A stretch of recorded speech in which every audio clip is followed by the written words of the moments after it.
Hello everyone, তনয়ার পাকশালাতে সবাইকে স্বাগত জানাই। যারা ফার্স্ট টাইম চ্যানেলটা ভিজিট করছো তাদের কাছে অনুরোধ রইল চ্যানেলটা সাবস্ক্রাইব করো, পাশে থাকা বেল আইকনটি প্রেস করো যাতে নতুন নোটিফিকেশন তোমাদের সামনে চলে আসে। আচার খেতে আমরা কে না ভালোবাসি, তার জন্য গরম শীত গ্রীষ্ম বর্ষা কোনোটাই দরকার পড়ে না। কিন্তু যখন এখন আমাদের গায়ে শীতের আমেজ, পরিবেশও বেশ ঠান্ডা, তখন দুপুরবেলায় ভাত টাত খেয়ে উঠে একটু রোদ পোহাতে পোহাতে এইভাবে কিন্তু আচার খাওয়া যেতেই পারে। তাই আজকের রেসিপি জলপাইয়ের আচার। এর জন্য দেখো খুব ভালো করে ধুয়ে মা জলপাইগুলোকে এইভাবে গা চিরে রেখে দিয়েছে। এবার একটা শুকনো কড়াইতে কিছু মশলা আমাদের গুঁড়ো করে নিতে হবে। তার জন্য দেখো এখানে একটা ডেচকির মধ্যে দিয়ে দেওয়া হলো পরিমাণ মতন জল, জলের মধ্যে নুন দিয়ে এখানে এই জলপাইগুলো কিন্তু আমাদের খুব ভালো করে একটু সিদ্ধ করে নিতে হবে। দেখো এখানে তোমরা হাফ বয়েল করতে পারো অথবা এটা ফুল বয়েল করেও কিন্তু স্ম্যাশ করতে পারো। ঢাকা চাপা দিয়ে বেশ অনেকক্ষণ মতনই এটাকে আমাদের সিদ্ধ করে নিতে হবে। এবার একটা কড়াইতে সেই যে দেখালাম ভাজা মশলা সেটি তৈরি করে নিতে হবে। তার জন্য প্রথমে শুকনো কড়াইতে ভেজে নিতে হবে। এখানে দেখো ধনে, মৌরি আর গোটা জিরে আর কিছু শুকনো লঙ্কা। ঝালটা যে যেরকম পছন্দ করো সেরকমই দিও। আমরা একটু ঝাল ঝাল মিষ্টি মিষ্টি হলে তো আচার বেশ ভালো লাগে, তাই প্রথমেই দিয়ে দিলাম এখানে কিছুটা শুকনো লঙ্কা। 3-4 মিনিট মতন এটাকে কিন্তু ভেজে নিতে হবে। দেখো খুব ভালো মতন ভাজা হলে গায়ে যখন একটা সুন্দর রং ধরবে তখন সমস্ত বাকি মশলাগুলো আমাদের ঢেলে দিতে হবে। এখানে দেওয়া হয়েছিল 1 চামচ মতন গোটা ধনে, গোটা জিরে আর মৌরি দিয়ে খুব ভালো করে কিন্তু আমাদের এটাকে রোস্ট করে নিতে হবে। এখান থেকে যখন একটা সুন্দর মিষ্টি গন্ধ ছাড়বে তখন কিন্তু আমাদের এটাকে নামিয়ে নিতে হবে।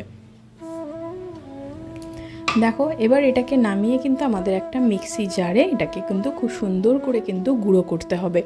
যদি একটু দাঁড়া বা একটু দানা দানা থাকে তাহলে কিন্তু বেশ ভালো হয়, মুখে পড়লে তার স্বাদ কিন্তু আরও দ্বিগুণ বেড়ে যায়। দেখো এটাকে মিক্সার জারের মধ্যে মা সম্পূর্ণটা ঢেলে একটু ঠান্ডা হতে দিক।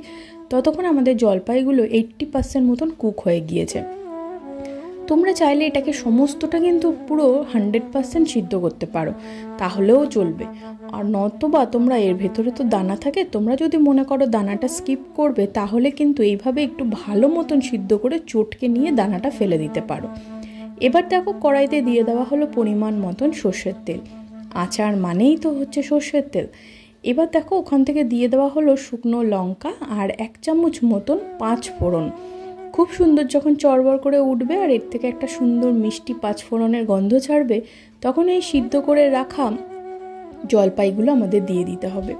আমাদের এখানে জলপাইগুলো কিন্তু 80% মতন কুক হয়েছিল, আর বাকিটা কিন্তু আমরা এইভাবে ঢাকা চাপা দিয়ে দিয়ে চেক করতে থাকো, বুঝতে পারবে সিদ্ধ করে নেব। ভালো করে নাড়িয়ে চাড়িয়ে এর মধ্যে দিয়ে দিতে হবে পরিমাণ মতন হলুদের গুঁড়ো আর দিতে হবে, এখানে তো নুনের এই মুহূর্তে দরকার নেই তাই পরিমাণ মতন চিনি। তোমরা ভাবছো 80% কুক হয়ে গিয়েছে তাহলে আবার এখন চিনি দিলে বাকিটা হবে, একদম হয়ে যাবে। 80% মতলব তা নয়, বেশ খানিকটা হয়েই গিয়েছে বলতে পারো। আর দেওয়া হলো সুন্দর একটা রঙের জন্য কাশ্মীরি লঙ্কার গুঁড়ো। এখানে কিন্তু কোনো রকম আমরা ফুড কালার ইউজ করিনি। কাশ্মীরি লঙ্কার গুঁড়োতে আর হলুদে যতটুকু হবে সেটাই খেতে কিন্তু বেশ ভালো হয়। জলপাইগুলো দেখো এইভাবে খুন্তি দিয়ে কিন্তু মা খুব ভালো করে কিন্তু এইভাবে একটু স্ম্যাশ করে দেবে। চিনিটা যে যেরকম খেতে পছন্দ করো সেই অনুযায়ী দিও। আমরা তো একটু মিষ্টি মিষ্টি খেতে পছন্দ করি তাই একটু মিষ্টির পরিমাণটা বেশিই দিয়েছি। দেখো এবার দেওয়া হলো পরিমাণ মতো নুন দিয়ে আবারও ভালো করে কিন্তু আমাদের এটাকে স্ম্যাশ করে নিতে হবে। ততক্ষণে যারা ফার্স্ট টাইম চ্যানেলটা ভিজিট করছো তাদের কাছে অনুরোধ রইল চ্যানেলটা সাবস্ক্রাইব করো, পাশে থাকা বেল আইকনটি প্রেস করো যাতে নতুন নোটিফিকেশন তোমাদের সামনে চলে আসে। কমেন্ট সেকশন খোলা রয়েছে, তো কমেন্ট করে জানাও। ভালো লাগলে অবশ্যই কিন্তু একটা লাইক করে যেও আর কমেন্ট করো। খুব ভালো লাগে আমাদের তোমাদের এই লাইক, কমেন্ট, সাবস্ক্রাইব দেখলে আমাদের ভীষণ ভালো লাগে। আমি আর আমার মা মিলে যুগলবন্দি হয়ে এই সমস্ত রেসিপি নিয়ে হাজির হই তোমাদের সামনে। ঢাকা চাপা দিয়ে 10 মিনিট মতন অপেক্ষা করার পর আবারও একটু তুলে নিয়ে দেখো চিনি কিন্তু বেশ গলে গিয়েছে আর অনেকখানি পরিমাণে কিন্তু এর থেকে জলও বেরিয়েছে। মিডিয়াম টু লোতে রেখেই রান্নাটি করতে হবে, তাই খুন্তি দিয়ে আবারও ভালো করে কিন্তু একটু নাড়িয়ে চাড়িয়ে নিতে হবে। আবারও ঢাকা চাপা দিয়ে মোটামুটি 10 মিনিট মতন অপেক্ষা করার পর টোটাল 20 মিনিট বাদে আমাদের এই আচার কিন্তু একদম রেডি বলতে পারো। আর এখানে জলপাইও কিন্তু বেশ কিন্তু গলে গলে গিয়েছে। খুন্তির সাহায্যে একটু এইভাবে স্ম্যাশ করলে একদম মিশে যাচ্ছে। এবার এর মধ্যে দিয়ে দিতে হবে সেই ভাজা মশলাটি, যেটা প্রথমেই আমরা করে রেখেছিলাম। সেটি দেখো গুঁড়ো করে রাখা রইল। কিছুটা অংশ এখন দেবো আর কিছুটা কিছুক্ষণ বাদে দেব। দেখো দিয়ে খুব ভালো করে কিন্তু আমাদের আবারও মিশিয়ে নিতে হবে।